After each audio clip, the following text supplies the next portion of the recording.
C'est un thermomètre toujours très attendu de l'attractivité de la France pour les entreprises étrangères. La 17e édition des États de la France vient de dresser son bilan au Conseil économique, social et environnemental. La France sait-elle toujours attirer les investissements étrangers? Votre invité Alexandre, c'est Christophe Lecourtier, directeur général de Business France. Bonjour Christophe Lecourtier. Bonjour. Business France, établissement public, vous êtes un peu l'agence du rayonnement industriel de la France dans le monde, avec un fonctionnement à double courant. C'est-à-dire qu'à la fois, vous soutenez nos entreprises dans leur développement à l'international et vous accompagnez les investisseurs étrangers en France. On va les chercher Vous et allez on les les chercher. accompagne jusqu'au moment où leur projet prend corps. Bon, cette 17e édition des États de la France a donc réuni hier, et comme chaque année, beaucoup de patrons Ouais. de multinationales implantées en France. Choose France, c'est votre mot d'ordre. Choisissez la France. Est-ce que la France sait toujours séduire les investisseurs étrangers, ou est-ce qu'il faut parfois sortir les rames pour aller les chercher? Bon, d'abord, dans ces temps un peu turbulents, c'est important de raconter une belle histoire. Il y a 5 ou 6 ans, on était encore victime du French bashing. Tout le monde se moquait un peu de notre incapacité à réformer le pays, et on qualifiait la France de belle endormie. Et puis on a su se réveiller. On s'est tellement réveillé que depuis 3 ans, on est numéro 1 en Europe. Et c'est pas Business France qui dresse ce classement. C'est EY qui le faisait et qui continue à le faire. Et puis, par exemple, pour l'année 2021, c'est 45 000 emplois nouveaux créés par les investisseurs étrangers. Donc, c'est pas pipeau, c'est pas des statistiques macroéconomiques. C'est une réalité sur le terrain.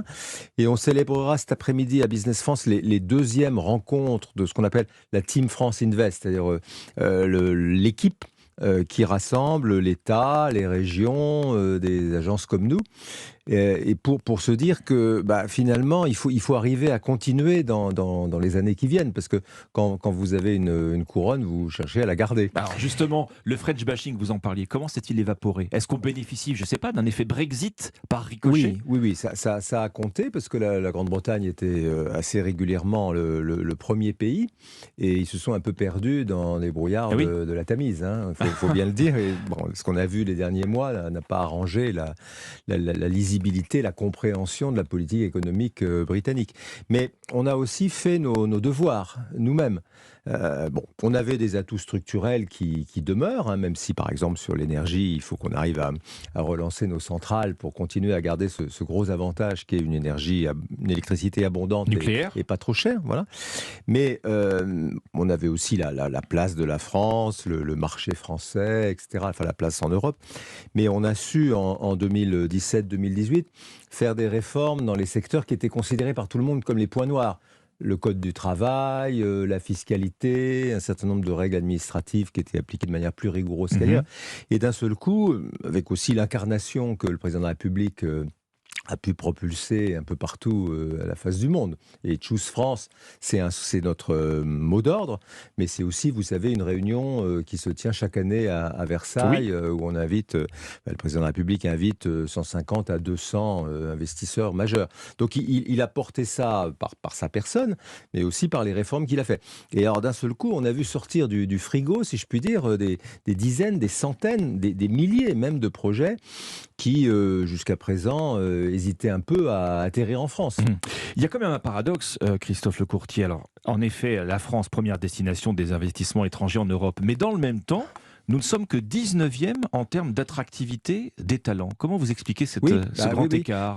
D'abord, on n'a pas atteint le nirvana, donc on s'est beaucoup amélioré. Mais on est confronté encore à un certain nombre de difficultés. On n'est d'ailleurs pas les seuls. On va en parler cet après-midi justement avec les régions et les ministres. On a un problème sur le foncier.